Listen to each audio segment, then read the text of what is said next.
मसाले तरावी पर गुफ्तगू हो रही थी। कल हमने 4 बहुत अहम मसलों पर गुफ्तगू की थी। पहला मसला ये था कि 10 रोज़ा तरावी जो पढ़ लेते हैं उसके बाद उन पर तरावी साबित होती है कि नहीं, और अगर वो तरावी नहीं पढ़ते हैं तो उन पर क्या है, उनका हुक्म क्या है। दूसरा मसला था कि इमाम जो मुअज्जन इमाम है वो इशा की जमात कराए और तरावी की जमात कराए, बीच में हाफिज़ साहब तरावी 20 रकात पढ़ाते हैं, ऐसा करना क्या है, यह भी जायज़ और दुरुस्त है, मैंने बता दिया था। तीसरा मसला यह है कि अगर तरावी की नमाज में इमाम दूसरी रकात में बैठना भूल गया हो और मुकम्मल खड़ा हो गया हो तो क्या करेगा।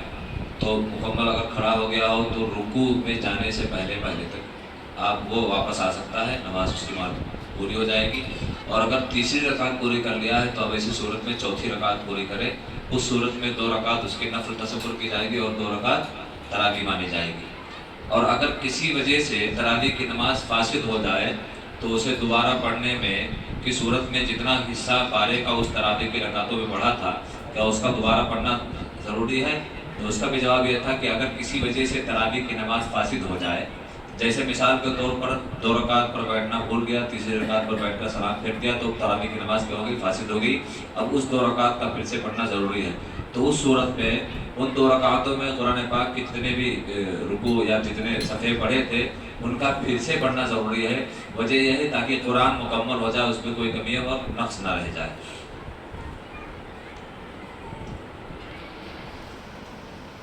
अब एक और मसला है कि नमाज तरावी में ख़त्म कुरान अज़ीम के दिन तरावी की आखिरी रकात में कुछ हुफ़ाज़ कराम अलहम्द शरीफ और सूरह नास के बाद फिर अलहम्द शरीफ और अलिफ लाम मीम से मुफ़लियून तक पढ़कर ख़त्म करते हैं, ऐसा करना क्या है।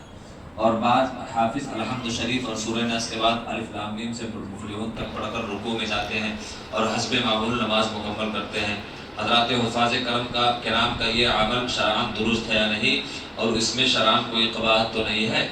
अब इसके जवाब में फरमाते हैं कि नमाज तरावी में ख़त्म कुरान अज़ीम के दिन तरावी की आखिरी रकात में हुफ़ाज़ किराम का अलहम्द शरीफ और सूरह नास के बाद फिर से अलहम्द शरीफ और अलिफ लाम मीम से मुफ़लियून तक पढ़कर रुकू में जाना, और बाद हाफिज़ का अलहम्द शरीफ और सूरह नास के बाद से अलिफ लाम मीम से मुफ़लियून तक पढ़कर रुकू में जाना और हस्बे मामूल नमाज मुकम्मल करना जायज़ और दुरुस्त है, इसमें कोई शरअन क़वाअद नहीं है।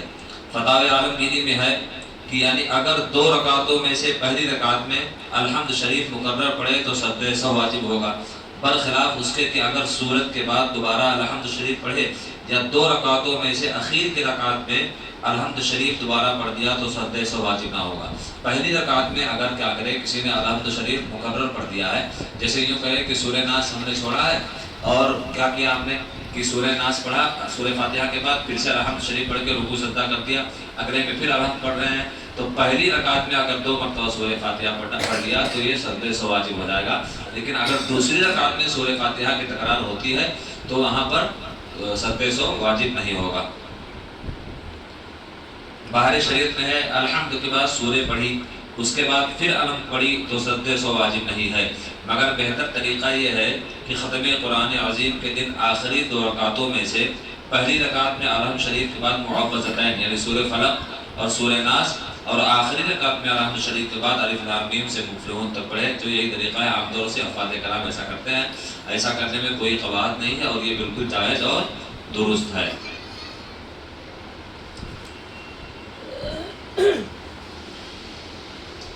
और एक और मसला जो बहुत सारे हमारे भाई नहीं जानते हैं कि हाफिज़ हुफ़ाज़ किराम को देखा होगा ख़त्म तरावी के दिन एक मरतबा ज़ोर से सुभान बिस्मिल्लाहिर्रहमानिर्रहीम पढ़ते हैं ना, उसका करना क्या है। कहते हैं अक्सर हुफ़ाज़ किराम तरावी की नमाज में ख़त्म कुरान अज़ीम में एक मरतबा बिस्मिल्लाहिर्रहमानिर्रहीम बुलंद आवाज़ से और सूरह इख़लास कुल हुवल्लाहु अहद 3 मरतबा पढ़ते हैं। उनका अमल ये अमल शरअन कैसा है।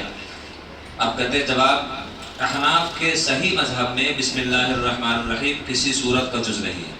अहनाफ के सही मसलक में बिस्मिल्लाहिर्रहमानिर्रहीम किसी सूरत का जुज़ नहीं है, बल्कि एक मुस्तक़िल आयत है जो सूरतों के दरमियान फसल करने के लिए नाजिल की गई है।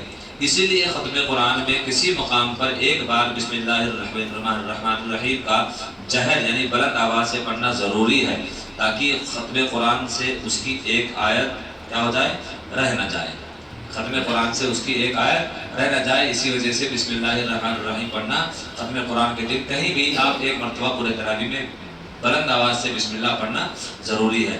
اسی طرح تفسیر مدارک میں ہے کہ ہمارے نزدیک قرآن کی ایک آیت ہے، بسم اللہ الرحمن الرحیم ہمارے نزدیک قرآن کی ایک آیت ہے اور سورتوں کے درمیان فصل کرنے کے لیے نازل ہوئی ہے، جیسا کہ امام فخر الاسلام نے مبسوط میں ذکر فرمایا ہے۔